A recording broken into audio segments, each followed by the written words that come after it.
नमस्कार विद्यार्थी मित्रांनो आणि वाचकांनो, आजचा जो व्हिडिओ आहे त्या व्हिडिओचा जो विषय आहे की principle of uncertainty. The principle of uncertainty हे फिजिक्सच्या स्टुडंटला माहीतच आहे की you cannot determine the position and the momentum, angular momentum of the किंवा momentum of the electron at any instant perfectly. जेवढा आपण पोझिशन चेक करायला जातो इलेक्ट्रॉनची, त्याचं एक्झॅक्ट पोझिशन काय आहे तेवढं त्याचं अँग्युलर मोमेंटम चुकतं आणि अँग्युलर मोमेंटम एक्झॅक्टली आपण चेक करायला गेलो की त्याची पोझिशन चुकते.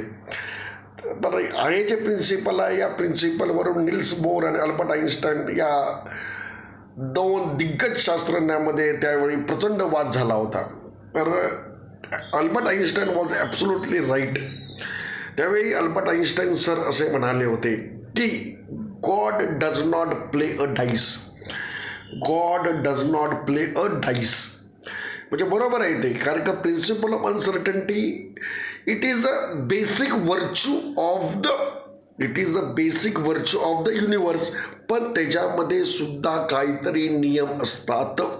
आणि नियम काय आहे तर according to Sachin Keras theory of time compensation की सन आणि मून हे दोन कमांडंट आहेत सोलर सिस्टीमचे. सन आणि मून हे दोन कमांडंट आहेत सोलर सिस्टीमचे.